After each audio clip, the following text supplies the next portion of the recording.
Hey, Langlet friends, just wanted to check in and show you what you're doing this week. You actually are going to be finishing the short story that you started writing. Hopefully, you turned that in at the end of last week, and I've been able to get you some feedback. This, you should be seeing this around Tuesday is when I'll probably post everything early, but technically you have Monday off.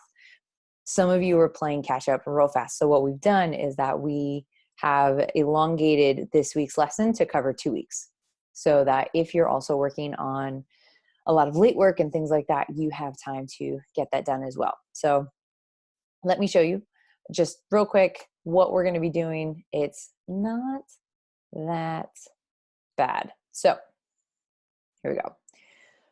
Let me show you. This week, or these over the next 2 weeks, you are going to be finishing up your short story. First, what I want you to do, the video will go right here, but the first thing I want you to do is write out a reflection. What was it like reading other people's secrets? And, some of the questions I want you to answer was, what was this experience like for you? How did it feel to read other people's secrets? What did you learn or realize about yourself? What did you learn or realize about others? And how has this experience opened your mind in regards to how you think about other people and their experiences? Now, you are going to have to be really reflective, which is one of our IB learner traits. Can't remember what the actual term was, but being able to be reflective and dig deep and really think about what an experience was like for you is going to be useful to you for the rest of your life. Being able to process and come to conclusions about how things make you feel, how you respond to things, and if you're willing to dig even a little deeper and figure out why you might have felt that way, that is huge. So I want you to just this is our final processing time on our post secrets. So after that, or write your journal response in right here. Try to make it a full paragraph. I want to see what that was like for you. Did you connect to anybody that was surprising? Did you, not? A couple of you almost wrote in your own secrets, which was kind of funny. You can still do that if you want. Just know that it won't be anonymous. So with your second and third parts of your rough draft, in the beginning part, you wrote about your hero, you wrote about the invitation, and you wrote about leaving their known world. Now you're going to start tackling the real meat and heart of the story. This is where your hero is going to go through trials. Often these are in threes, but because it's a short story, it may be one, it may be two. Think about when you read The Bridge, there really was only kind of one, and it was just this old man trying to figure out if he can make it out of that region safely, and finding out he can't. Or in The Leap, you've got fewer things happening in that one as well. And so your hero should go through some trials. It's okay to even let your hero fail, because that's one of the things that makes us feel like we can connect to heroes, is because they go through the same things that we do. We try for things, we don't necessarily succeed, and we learn from that. And heroes do the exact same thing. So approach: the hero faces his or her worst fear. So whatever it is that your hero wants and or needs, remember that difference.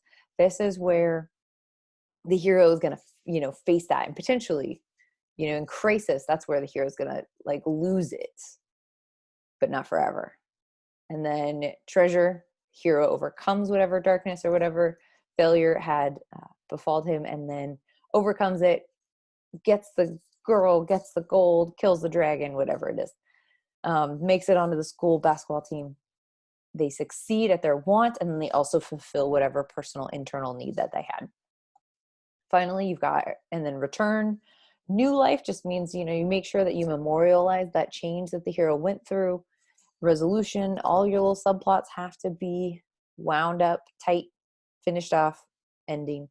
And then status quo: the hero goes back to their normal life, but slightly changed. Usually. Sometimes the hero is, now they've grown too much for their normal world, and they can never really go back. So you have 2 weeks to finish this rough draft, and then the final week of finals is essentially going to just be you polishing this up, and then also turning it in with a collection of your other writing. So it's going to be a whole portfolio kind of a thing, is the dream. Because I want you guys to, take a second and think about all the things that you've written this year and all the things that you've done. You have grown, you have learned, you have done so much. And there's something really cool about seeing that all together that really helps make that feel very real. So that's going to be your final, is the story plus a few other pieces that you've done. And then we're going to call it a year. Sayonara. See you after summer, hopefully. I don't know if we'll be seeing each other face to face, or if we do, in what capacity that will be. It might be mask to mask, but I am very eager to be back in the classroom with you guys, harassing you, making fun of you, helping you learn. That would be the dream. If you have not gone on there, go to Flipgrid. Please send me a little video. I miss your faces. And then finally, reminder for your extended essay. Don't forget your extended essay research, the RPPF, which is on ManageBack. Source 1, 2, 3, and 4 are due by the end of June 5th. So those things are done. If you never turned in a proposal, now's your time to make one. If you didn't turn in a proposal, you don't have a supervisor, but you can still do all of these things because I will be the one that's grading them. So kind of just think of me as your default supervisor if you have not been assigned somebody else.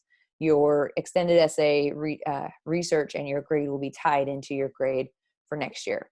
So that's that. And I hope you guys have a great last couple of days. Hold on. The end is like seriously here. You have 2 weeks to write me a story, clean it up, make it good. Don't forget about descriptive language when it's useful, when it helps paint a picture. Don't forget about dialogue. Just make sure the dialogue has a point and it's not just, "Hi, how are you? I am well. Thank you." Like, give me something a little bit more interesting than that. And then finally, don't feel like you have to make it super flowery and incredibly descriptive. You don't have to throw a thesaurus at this. It's okay to speak clearly, to speak plainly, to speak like yourselves. Just make sure you do it well. Okay? So if no one told you today they love you, remember that I do. I miss you all, and good luck. I can't wait to see what amazing stories you come up with. All right. Bye, guys.